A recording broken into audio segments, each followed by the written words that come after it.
സുരേഷ് ഗോപിക്ക് തന്നെയാണ് വോട്ട് ചെയ്യുക. കാരണം നല്ലൊരു വ്യക്തി എന്ന നിലയിലും നല്ലൊരു രാഷ്ട്രീയ നേതാവ് എന്ന നിലയിലും 100-ൽ 100 മാർക്ക് തന്നെ നമുക്ക് സുരേഷ് ഗോപിക്ക് കൊടുക്കാൻ പറ്റും.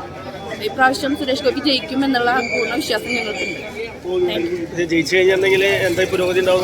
തീർച്ചയായും ഒരുപാട് ഇപ്പം സുരേഷ് ഗോപി ചെയ്തിട്ടുള്ള കാര്യങ്ങൾ തന്നെ നമുക്ക് എല്ലാവർക്കും അറിയാവുന്നതാണ്. ഒരുപാട് നല്ല മനുഷ്യർക്ക് അത്യാവശ്യമുള്ള ഒരുപാട് സഹായങ്ങൾ, അതും എന്താ പറയുക, സ്വന്തം അധ്വാനത്തിൽ നിന്നുണ്ടാക്കിയ പൈസ കൊണ്ട് തന്നെ അദ്ദേഹം ഒരുപാട് നല്ല കാര്യങ്ങൾ ചെയ്തിട്ടുണ്ട്. അതുകൊണ്ട് നമുക്ക് വിശ്വസിക്കാം, ഒരിക്കലും നമ്മൾ ചതിക്കില്ല. Thank you.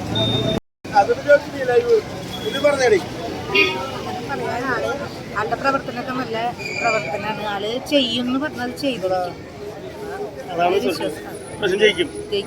തൃശ്ശൂർ മാത്രമല്ല കേരളം മൊത്തം ആളെടുക്കട്ടെ. അപ്പോഴെല്ലാം മാറ്റങ്ങൾ വരിക. സുരേഷ് ഗോപി നമസ്കാരം. പറയും സുരേഷ് ഗോപി ഇപ്രാവശ്യം തീർച്ചയായിട്ടും സുരേഷ് ഗോപി നമുക്ക് വിജയിക്കേണ്ടത് നമ്മുടെ ആവശ്യമാണ്. ഇപ്പോൾ കേരളത്തിലെ രാഷ്ട്രീയപരമായിട്ടുള്ള കാര്യങ്ങൾ എടുക്കുമ്പോൾ സുരേഷ് ഗോപിനെ പോലുള്ള വ്യക്തിത്വങ്ങൾ കടന്നു വരണം. സമസ്ത മേഖലകളിലും നമ്മളെ പ്രതീക്ഷിക്കുന്നുണ്ട്. അപ്പോൾ തീർച്ചയായിട്ടും നമ്മുടെ തൃശ്ശൂരിനല്ല കേരളം മുഴുവനും നമ്മുടെ പ്രവർത്തനങ്ങൾ കൃത്യമായിട്ട് വന്ന് നല്ലൊരു വിജയത്തിലേക്ക് എത്താൻ നമുക്ക് എല്ലാവരും കൂടെ ഒരുമിച്ച് നിൽക്കണം എന്നുള്ളതാണ് എനിക്ക് ഏറ്റവും കൂടുതൽ പറയാനുള്ളത്. സംഘടിതമായിട്ടുള്ള ഒരു അവസ്ഥ നമുക്ക് എല്ലാവരിലും ഉണ്ടായി. അതിനൊപ്പം നമ്മുടെ എല്ലാ മേഖലകളിലേക്കും വികസനം എന്ന വാക്ക് കേൾക്കുമ്പോൾ തന്നെ ചെറിയ വിഷമമുണ്ട്. അതിനേക്കാൾ ഞാൻ നല്ലൊരു വാക്ക് പറയാം, പുരോഗതി. എൻ്റെ അഭിപ്രായത്തിൽ പുരോഗതിയാണ് നമുക്കിന്ന് അത്യാവശ്യം വേണ്ട കാര്യം. അതിന് നമുക്ക് ഇന്നത്തെ രാഷ്ട്രീയം കൊണ്ട് സാധിക്കും എന്നുള്ളതാണ് എൻ്റെ ഉറച്ച വിശ്വാസം. തീർച്ചയായും സുരേഷ് ചേട്ടന് വിജയാശംസ. നല്ലൊരു കാൻഡിഡേറ്റാണ്, തൃശ്ശൂർക്ക് പറ്റിയ കാൻഡിഡേറ്റ്. പരിശ്രമിക്കട്ടെ, ജയിക്കാൻ വേണ്ടി ചേച്ചി എന്താണ് ആഗ്രഹിക്കുന്നത്? എന്തെങ്കിലും പ്രവർത്തിക്കാൻ ആഗ്രഹിക്കുന്നത്? പ്രവർത്തിക്കുന്നു ചെയ്യുന്നുണ്ടോ? അതോ ജയിക്കാൻ മാത്രം ആഗ്രഹിക്കുന്നുള്ളൂ? ജയിക്കട്ടെ ആഗ്രഹിക്കുന്നു. അതെ, ഇപ്പം നല്ല കാൻഡിഡേറ്റ് ആണല്ലോ സുനിൽകുമാറും എന്തെങ്കിലും ഓപ്പോസിറ്റ് കാൻഡിഡേറ്റ് ഒക്കെ ഭയങ്കര സ്ട്രോങ് ആണ്. അപ്പൊ എന്താ പറയുക, രണ്ടുപേരും നന്നായി മത്സരിക്കട്ടെ. തൃശ്ശൂരുകാർക്ക് അറിയാം ആർക്ക് വോട്ട് ചെയ്യണം. എന്താ അഭിപ്രായം? എങ്ങനെ ജയിക്കും ഇപ്രാവശ്യം? ജയിക്കും. എങ്ങനെ ജയിക്കും പറയാൻ കാരണം എന്താ? തീർച്ചയായിട്ടും നല്ലൊരാളാണ്.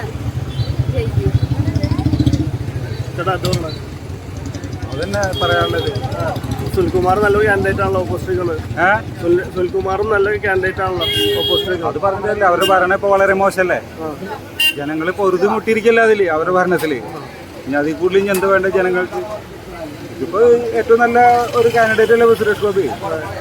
ജനങ്ങൾക്ക് ആള് ഇലക്ഷനിൽ നിന്നിട്ട് തോറ്റിട്ടും ജനങ്ങൾക്ക് വളരെയധികം സപ്പോർട്ടീവായിട്ടുള്ള കാര്യങ്ങൾ ചെയ്തിട്ടുള്ളതാണ്.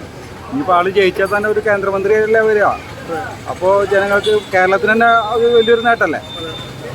അതിന് മേലെ ഇനി എന്താ വേണ്ടത്? പിന്നെ ആള് മറ്റുള്ളവരെ പോലെ പറ്റിക്കുന്നുള്ളൊരു ഇതില്ല. ജനങ്ങൾക്ക് വേണ്ടി നല്ലത് മാത്രമേ ചെയ്യുള്ളൂ എന്നുള്ളൊരു ആത്മവിശ്വാസമുണ്ട്. സുരേഷ് ഗോപിയുടെ ഇലക്ഷൻ ഒക്കെ ഉണ്ടല്ലോ, അതിനെ കുറിച്ച് ചോദിച്ചാൽ പറയാനുള്ളത്? വരണം, അതാണ് ഞാൻ പറയുന്നത്. വന്നെങ്കിൽ ഒരു മാറ്റങ്ങളൊക്കെ വേണ്ടേ, മാറ്റം വരുത്തണം. ഫുൾ സപ്പോർട്ടാണല്ലേ? സപ്പോർട്ടാണ്. വരണം, മാറ്റം വരണം. നമ്മൾ മാറ്റമാണല്ലോ വേണ്ടത്. എന്നൊരു പാർട്ടി ഒരു മാറ്റം ഉണ്ടായിരിക്കണം. ഭൂരിപക്ഷം എത്ര ഉണ്ടാവുന്നതാണ് പ്രതീക്ഷ? ഭൂരിപക്ഷം ഉണ്ടാവുക എല്ലാവരും കട്ടക്കിനല്ല. എല്ലാവരും സുരേഷ് ഗോപി ജയിക്കണം. സുരേഷ് ഗോപി പ്രാവശ്യം എങ്ങനെയായിരിക്കും? സുരേഷ് ഗോപി അടിപൊളിയല്ലേ? സുരേഷ് ഗോപി എന്തായാലും ജയിക്കും. കാരണം ആള് നല്ലൊരു വ്യക്തിയല്ലേ, നല്ല സ്വഭാവം, നല്ലൊരു എന്താ പറയുക, എല്ലാ ജനങ്ങൾക്ക് നല്ല കാര്യം ചെയ്യുന്ന ഒരു വ്യക്തിയാണ്. എല്ലാവരും ചെയ്യുന്നു വിചാരിക്കുന്നത്. എല്ലാവരും ഒരുവിധമൊക്കെ നല്ല നല്ല വ്യക്തിപരമായിട്ട് ആൾക്ക് വോട്ട് കൊടുക്കണം. രാഷ്ട്രീയം നോക്കാതെ എല്ലാവരും തൃശ്ശൂർ ജില്ലയിലുള്ള പാർലമെന്റ് മണ്ഡലത്തിലുള്ള എല്ലാവരും വോട്ട് കൊടുക്കണം ആഗ്രഹം. ജയിച്ചു കഴിഞ്ഞാൽ കേന്ദ്രമന്ത്രിയാവും. തൃശ്ശൂരിന് വികസനം ഉണ്ടാവും. മറ്റുള്ളവർ ജയിച്ചു പോയിട്ട് വികസനം ഉണ്ടായിട്ടില്ല, ഈ ഭാഗത്തേക്ക് നോക്കിയിട്ടില്ല. ഒട്ടിയം പ്രധാനമായാലും ഏത് സീറ്റാമിൻ്റെ ആയാലും അടുത്ത് വളർത്തായാലും ജയിച്ചു പോയിട്ട് ഇതാണ് ഉണ്ടായിട്ടുള്ളത്.